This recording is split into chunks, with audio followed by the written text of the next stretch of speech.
I feel like we have reached new lows in the 90-day multiverse when it comes to attention seeking, and that is saying a lot when we just had this guy. Hi, I'm Alec. I'm your favorite online friend, but right now you do not care about that. We are here to talk about Miss. So let's. It's been a while since we've done something 90 day, and I've missed it and you guys a lot. So much so that I'm putting out 2 episodes back to back for episodes 1 and 2 of the new season. Please make sure to like them and make sure to subscribe. Thank you so much. We're first in Torrington, Wyoming. It looks like a blast. And fun fact, Torrington has the most poop in the whole entire USA. Kids are funny. At first, I was like, who is this with this litter of children? But then I was like, oh, it's Jessica and Juan. And I was very unexcited. I have a random complaint. There was a close-up, very unnecessary close-up of a cow defecating as she and these children talked about cow dung extensively. Don't do that anymore, TLC. Jessica has 3 boys. 1 is 9, 1 is 7, and David is 5 months. That baby is the one that she has with Juan. Jessica is nervous about Juan's arrival because she lives in a small town and he will be living in a small town when he's used to working on a cruise ship as a bartender and traveling the world. So that transition, along with the 3 kids and her, Juan and Jessica met on a cruise while he was working. We flirted throughout the cruise, did not go hook up with the bartender. Scout's honor, we did not. That was March 2020, so Juan had to stop cruising for obvious reasons. During that time, 9 months, they got to know each other and talk more, and then after restrictions were lifted, she went to visit him. On Jessica's 5th trip to Colombia is when Juan proposed. And I came home a few weeks later and was pregnant, so, yep. I mean, at least y'all were engaged. I still want to talk about Love in Paradise at some point because, what was their names? Ariana and Sheldon? Just loud it wrong, because girl, who is Sheldon? I absolutely meant Sherlon. I don't know who. Worked my nerves real bad. Made me, I cannot imagine going on vacation, having a fling with someone who works at the resort, getting pregnant, and then keeping it. I'm not saying she shouldn't have kept the baby. I'm saying I'm not sure I would have. But then again, I do not see myself hunching on resort staff. Especially not unprotected. And especially not Jamaican. I feel like you're just asking for problems with that. Juan wasn't able to be there for David's birth, but he was on the phone, FaceTime, whatever, with Jessica from the time her water broke until after she gave birth. So he did witness him being born, and he was there for her as best he could be. When David was 2 months old, they traveled to Galveston, Texas. Have y'all been to Galveston? That water is disgusting. Never mind. They traveled to Galveston to spend half a day with him so he could meet the baby. I don't know how she did it, like this entire time with these 3 boys and one of them being 5 months old. I don't have kids yet, but I know when I do, I need their father to be extremely present. Extremely. At least Juan is finally coming to live with him in a few days. Hooray. I am quite sure Juan is not ready for the culture shock nor the change in lifestyle that he's about to have. Like going from a cruise ship to couch. I'll be your babysitter soon. Yes, sir. So you're not my babysitter, you're my father. I hate when men say they're babysitting their own kids, and I'm very glad that she had corrected him immediately. What do you mean babysitting? You're parenting, honey. Fathering. Jessica asked Juan if he realizes what life is going to be like for him whenever he moves, and I will happily answer for him. No. Oh, hell no. Oh, hell no! I hope you're ready because real life starts now. Later, Jessica meets up with her coworkers. Their names are Megan and Amanda, and I've never seen either spelled the way that they're spelled. I found it very interesting. They're concerned Juan isn't going to deal well going from sunny, beautiful weather to cold, shitty Torrington, Wyoming, where he'll have to shovel manure and deal with 2 rambunctious boys, an infant, and Jessica. Will be -10, -15. Like last year got -60. It freezes your ears off. He's going to hate it here. Are you kidding? The coworkers say that most of Jessica and Juan's time together has been on cruises and basically them being on vacation together. So they're wondering how Juan is going to deal with going from that to moving here and dealing with 3 boys while Jessica works all the time. I wonder too. Not to mention the cheating allegations. I know she texted, she called you, basically saying we had something, but we never had something. Sure, Jan. I just don't see why a random woman would come to you 8 months post engagement and tell you a lie like that. I focus on something like that when we can just focus on like our beginning actually being together. Because you're fucking engaged. Does that help? Like, because you're engaged with an infant, only 5 months old. Does that help? Like, girl, are you dumb? I don't remember much from their Love in Paradise or them on Love in Paradise, but I feel like she's stupid. Why focus on that? Because it impacts your entire relationship as well as your life and the lives of your 3 young children. I don't think she gets it. So you really think she's naive? I think that she's stupid. They end off on Jessica and the kids picking up Juan from the airport. Hooray. The next couple isn't a couple at all, and I'm very annoyed with 90 Day producers because I don't understand why a throuple is on this show at all. And why are they repeating Garrick? Why are they repeating him and Danielle's storyline from Seeking Sister Wife, bar for bar? Anyway, we meet married couple Matt and Amani. Immediately, they feel fake as hell to me. Immediately. This is my amazing, sexy, charming, mysterious, amazing husband, Matt, and together we live in San Diego, California. I'm annoyed already. Oh, and they have 2 young daughters. Just so you know for the dynamic. All right. Matt and Amani met in college. Well, that's what they say on this show. On the previous show they were on, Netflix's How to Get Rich, they said they met on Tinder and eloped during spring break. I feel like they're another case of wannabe influencers trying to use whatever show they can get on to get some clout. And I especially feel that way when Amani decided to have beef with Selfie, of all people. Like, it's very weird behavior. Look at this house. I absolutely love San Diego. It is my favorite city in this godforsaken land that we call the United States. As much as I love it, and as much as I visit, I also know how much it costs to live there. Is this your house? Because it's so good for you. Also, what do you do? They say they do all the typical family things, but they do one thing that's less typical than the usual. So they're dressed up in lingerie and doing role play, and I'm immediately uncomfortable. Speeding so fast.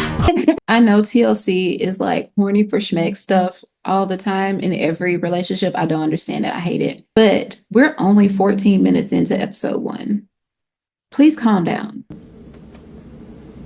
Calm down a bit. Anyway, they're doing their role play with a laptop propped up in front of them. And on the laptop is their girlfriend. And their girlfriend is participating, I guess. Their girlfriend's name is Ani. She lives in Mexico. I'm editing and just now realized that this man has on tidy whities on national TV. Like, You're missing our better half. wouldn't it be your better third? They speak every day. They know each other's children. They spend holidays together. Basically, they're trying to convince us that this is a very real relationship for all of them. Nice try, Jan. There's a lot of stigma around a throuple. It's very sexualized. I hear you, and I agree 100%. There are people that are absolutely able to have ethical, non-monogamous, gotcha, Jasmine, relationships, and they work out. And it's about much more than just schmecks because it is a full-blown relationship. However, I will ask, can you blame people for thinking that about your relationship when this is how you've chosen to introduce your throuple?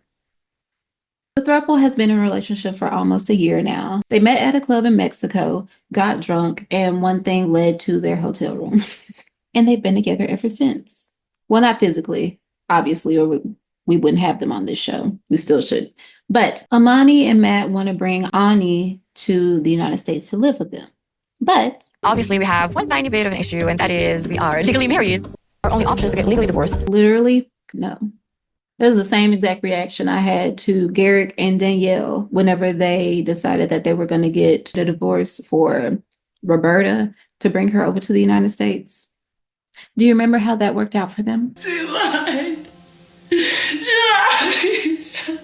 I wouldn't give a damn how much I love her. I wouldn't love her enough to dissolve our marriage that we have had for years and has 2 young children attached to it. Absolutely not. Shit's weird no matter how you slice it. Also, what about Ani's kids? She has 3 children. Like, throughout the course of their year-long relationship, they have spent a total of maybe a whopping 24 days together. Total. If you understood that joke, both sides of it, I really like you as a person. And please tell me if you understood it, because, like, we'll be friends. They're about to travel back to Mexico to see Ani and say that this trip is different. It's not focused in on vacations and Honeymoon mode. and smile and be The real life. They've only met Ani's youngest daughter who lives with her. They haven't met her other 2 children. I blushed. How are you trying to get a divorce, to bring another woman into your marriage and into the country to live with you? You've been together for over a year, but you have only spent less than a month together in person, and you haven't met 2/3 of her children. Get out of my face with this, Apollo. Like... Later on, Amani rents a boat for her and Matt to spend time with their friends, Kelly and Eric. Kelly was actually there when Matt and Amani met Ani. All she saw was us leaving the strip club with this so beautiful woman at 3 a.m. And she was like, yeah, I get it. They do say this time that it was a strip club instead of just saying they met her at the club. I don't know, but it doesn't matter. They're stupid, regardless of where they met her. Okay. Amani tells Kelly and Eric that they wanted to spend time with them before they go to Mexico because this trip is going to be different. They're going to see Ani's home, see how her life is, meet her friends and family. Y'all are talking about getting a divorce for this woman and you haven't done that yet? None of that? Is you stupid? Is you dumb? Pick a side. They say they're looking for that gut feeling so that they can bring Ani to San Diego to live with them. Kelly says, well, how do you plan to bring her here? And Amani's like, well, our options are limited, so we're going to have to do the K-1 visa. Fiance visa. Yeah. How does that work when you guys are already married? I like Kelly because that would be my exact reaction.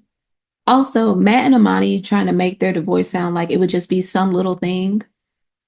I don't like that. Just on paper. Just on paper. it's got to have to happen. Actually, Matt, it doesn't have to happen. Amani says in the worst case scenario, he's not going to run off with Ani and she's not going to run off either. She might. I don't know. Not just getting married to someone you don't know, but to divorce someone you do know in order to bring in someone into this marriage. Kelly tells them that she doesn't want them to get taken advantage of, which is understandable. She understands that Ani is supposed to be this boss bitch and works a lot, but she knows Amani is tricking on her and sending her money also. I went to be nosy on Instagram at this point because they kept positioning Amani as having so much money. And Happy Valentine's Day! Very cringe behavior and activity.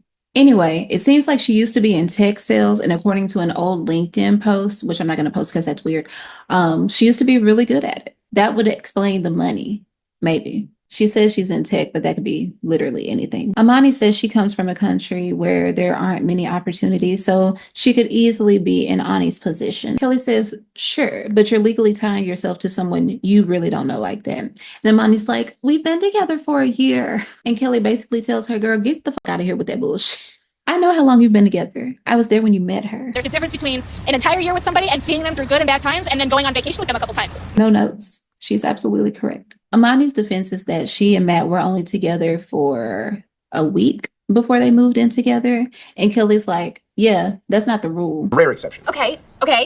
But what if I'm the exception? No, you're not. You're not at all. Also, hot take. You were 2 idiot children in college who moved way too fast and learned to love each other. As 2 grown-ass adults with a whole-ass family, 2 young daughters, you should know not to make those same type of moves, I would think.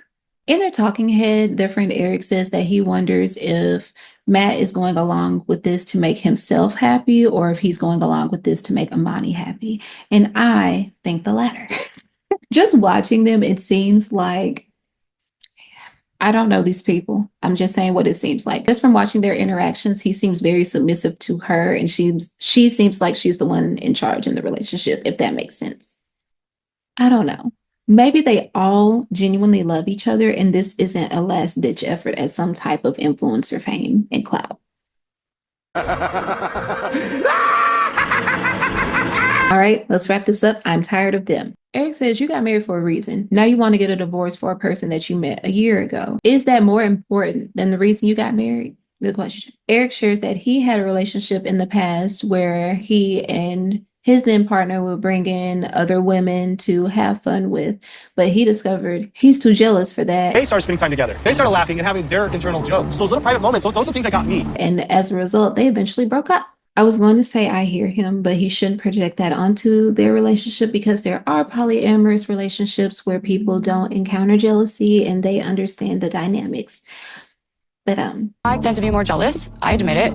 And being in a throuple that's an uneven numbers. Now they have a whole bunch of second thoughts about this. You just tried to make it a point that you've been together for a year, but you don't even know the type of dynamic you have yet. Girl, get out of our faces with this bullshit. Please. Stop playing with us right now. I'm quite sure they added them into this episode to get people to watch because they were here for what? 2 minutes? I'm exaggerating, but not really. Anyway, they're in Turkey and they're on their way to Sarper's K1 visa interview. Our whole future depends on this, so I really hope it goes well. Don't say it like this. I become more nervous. I'm with Sarper. I'm already anxious. Don't make me more anxious. They look over photographic evidence of their relationship and we flash back to how they first met and their moments together. Cute, doesn't matter. Y'all know them and have seen all of this before. Shekinah sends Sarper off for his interview and he comes back looking sad because he has to act. And that's all for this episode. I really am, every time they do this, I'm shocked that this is the cliffhanger they choose because in previews, we already see the person in America or in the United States. What's the purpose of this? The next couple are Stevi and Mahdi. Stevi is a painter from Hattiesburg, Mississippi. That is the Deep South. If you are not aware, that does come into play in this relationship. She also teaches English online, which is where she met her fiance, Mahdi. There was one guy unlike any other student. Long story short, Stevi taught Mahdi English online. And after she was done teaching him, he sent her a link to his Instagram, which is full of thirst traps. It's just look at this guy. I would never date someone like this. Now look at you, engaged to him. I'm totally eating my words right now, but... Exactly. Stevi and Mahdi wanted to meet. However, since there was so much conflict happening in Iran, they chose to meet in Turkey, which is where he could travel to at the time. After only physically being together for 1 week, Mahdi proposed to me. Oh. It's not at all a red flag that a man 10 years younger than you, he's 27, she's 37, proposed to you after only a week and you accepted. Not a crazy move to make at all. After a year of waiting, Maddie's visa has been approved. I am being very serious whenever I say their story scares me. They aren't even able to send each other mail because that's how bad the conflict is between Iran and the United States. If this does not work out for him, he cannot go back to Iran safely. He cannot go back to his country. And we haven't gotten to it yet, but in their little preview, her dad, quote unquote, bleeds red, white, and blue. Once again, they live in the Deep South. She is so scared of how her father will react that she has not told him about their relationship at all. But she has to now, since Mahdi is arriving tomorrow. I don't like it at all. Sisters know about Mahdi, and my mom knows about Mahdi too. My dad does not know about Mahdi. Stevi says when Americans hear Iran, they automatically think terrorists, and this is exactly why I don't like the relationship immediately. You think that. I don't. Don't you put that evil on me, Ricky Bobby! The people I surround myself with don't think that. It's xenophobic and usually reserved for people who sound like your daddy. My dad bleeds red, white, and blue. Those types.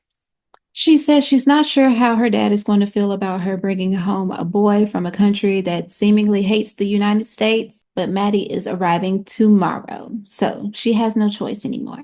Stevi normally tells her dad everything, but he was diagnosed with lung disease a few months ago, and she doesn't want to put any strain on their relationship because they might not have much time left together. I don't have a plan B, and honestly, I don't know what I'll do if he says, no, you're not marrying this guy. This is a mess. Stevi tells her dad about Mahdi. Is it over with, man? You got it out of your system? No, sir. She said she wanted to tell him sooner, but she waited until last minute, and he's arriving tomorrow. And then after that, they will have 90 days to get married. They can just get out of marriage. And I know about that one. Her dad asked her if Maddie's going to make her wear a jihad. And I start wondering if I'm stupid. Is he gonna make you wear a jihad and not drive over not at all. No. Huh? Does he mean hijab? I think that's how you pronounce that. Because doesn't jihad mean? And no, to answer your question, it does not get better. He starts saying she'll be Maddie's property soon, spewing some talking points that seem like they come from a very specific news channel. You don't know. You're his property. No, it's not like that. It is like that. It's not like that. I do know what it's like without ever talking to a person from that country. I watch TV. You sound ignorant as the actual. You see, particular news channel, like. What? In his talking head, Stevie's dad says if Maddie has any expectations due to his upbringing that are different from theirs, then they're going to need to rethink this whole thing. And this dummy bitch, Stevie, has the nerve to say, well, even though we only have 90 days, I need your approval before I marry him. And I can't marry him if you aren't willing to walk me down the aisle. Would you be willing to do that? He says, I don't know him yet. Again, I remind you, if she decides not to marry Maddie, he cannot go back to his country. I feel like this is one of the shittiest situations we've seen on this show within this multiverse when it comes to real life consequences. This is selfish. This is beyond selfish. Like, no, bitch, you can't just bring him over here and say, dang, I really wanted to marry you, but my daddy says no, sorry. Plus, you're 37. You are knocking on 40's door. Grow the fuck up. And if you approve of him, then would you want me down the aisle? We'll figure that out. Talk about that later. Can't even say that he'll walk her down the aisle if he does approve of this man. Please get out of my face with this. I'm mad. Stevie finally addresses in her talking head that Maddie probably won't ever be able to go back to his country and probably will never see any of his family and friends ever again. And she says she can't choose between them, so this has to work out. But sure, let's let you getting married rely solely upon your ignorant ass daddy's feelings. We don't have a backup plan. It has to work. Next and last is 58-year-old Mark. I liked him immediately because he gave the same energy as look at my rock collection, and I'm a rock girl. Welcome to my airport and my runway. 4,000 feet, 40 houses on the runway. Mark flies jets for a living for presidents, former presidents, important people. Can't say any specific names because it's private. The lawyers will be coming out of the woodwork after me. You see what I mean? He gives sweet dad energy. Like, if he turns out to suck, I'm going to be really pissed. In 2019, Mark was in Paris for a job and went out to get a drink, and his life changed forever. We kind of locked eyes. I don't know why she was staring at me. I could guess, but let's learn more about her first. Also, I just realized that they met in 2019. It's been going on for a minute. She's 35, he's 38. I said 38. She's 35, he is 58. They were long distance for 2 years, and Mark got tired of leaving his lady, so... Yes. Then, 6 months after they get engaged, Mina tells Mark that she is pregnant. Mark wasn't expecting to have a child at his age, but now they have a beautiful daughter, Maria, together. And he's been traveling back and forth to visit with them for 2 years now. Sounds like a lot. We get introduced to Mark's daughter, Who am I? We get introduced to Mark's daughter, Jordan, and it's very clear that she does not like Mina. Jordan and her brother went over to Paris for Maria's baptism and to meet Mina. There was a cocktail hour, there was a catered dinner, multiple open bars. It was very over the top for a baptism party. Depends on who you ask, because some people are just extra. The girls that get it, and the girls that don't. Obviously, you don't get it because you're not that girl. I do understand her being concerned about Mina taking advantage of her daddy, but it's kind of way too late whenever you have a new baby sister. Like, way too late. Now, what I will agree with her on is Mina being wild as hell for being 3 to 4 hours late for that baptism and the family feeling very disrespected. Because I would too. Girl. I mean, come on. If you have people waiting all that time, you better walk in like Swanky from Young, Famous, and African so we can see just what the fuck we were waiting on. And I mean it. Don't ever disrespect me or my time like that. That's crazy. She could be taking advantage of him, could be going after his money, could just be trying to come to the US. I really don't know. Forgive my ignorance. Why would somebody who lives in Paris want to come live here? I'm being so serious. I don't see what the point or purpose would be. So if you know, please leave it down in the comments because I'm lost. Jordan tells her dad that whenever she and her brother Jack went to Paris, they didn't feel like much of a priority. And they especially didn't feel like one whenever the entire family went to dinner their last night there and Mina just didn't come. Now, Mina, What were you so busy doing that you couldn't come and spend one evening with your future in-laws and your baby's family? I will say maybe she was trying to give them time alone with their dad, because with the baptism and stuff, it might have just, mostly been about her and Maria. I don't know. But say that if that's the case. Mark says it was a hectic weekend, but he is glad that Jordan told him, because he doesn't want his kids to feel like that whenever Mina and Maria do get to the U.S. If she really wanted to be involved, she would want to develop these relationships with your family. Clock it. Clock it. Clock it. Those are going to be your stepchildren. Those are your child's siblings, okay? Don't be an evil stepmother. And I do get that Jordan is 27, but that's still his child, even though she's an adult. And you should still try very hard to build a relationship and get along with her and his other child. Mark says he's surprised because he thought everybody had a great time that weekend. My future wife and my daughter have to get along. They sure do. Mark tells Jordan that her feelings and concerns weigh a lot on him, and he really did think everybody had a great time in Paris. Mark then says, I know you had a lot of concerns when we had the baby, but I just want to be the first one to tell you, we're thinking about having another one. Ooh, girl, I hope it works out well for y'all. That would be devastating. Well, maybe not. Jordan says another baby would change the entire family dynamic, and I really don't see how whenever you already have a 2-year-old baby sister. What changes would the second baby make? Mark says Mina has brought up having another baby multiple times, and Jordan just... I already accepted that you had one baby. I don't think I'm ready to accept you having another one yet. Girl, who are you?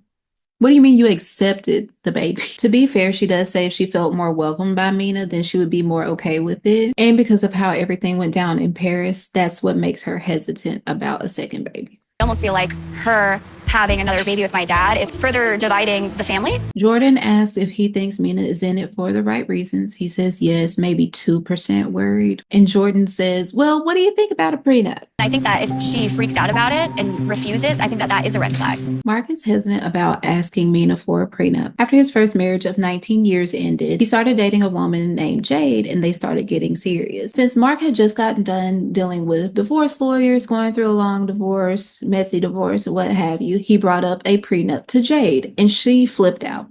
Ultimately, the relationship ended. I do see the value in having it, but I'm going to make the choices that fit Mina and Maria and me and our family right now. Hottest of takes? Not really. There's nothing wrong with a pre or a post-nup at all. It all depends on what the agreement is and that it is fair to both parties. Mark tells Jordan that he's never going to put himself in a position to where Mina asks him to choose between her or Jordan. I don't believe it. And by the look on her face, Jordan does not believe it either. But we'll see. Anyway, that was episode 1. I hope you guys had fun. I had fun. I missed this. Yeah, on to episode 2 now, since that should be uploaded immediately after this. Bye.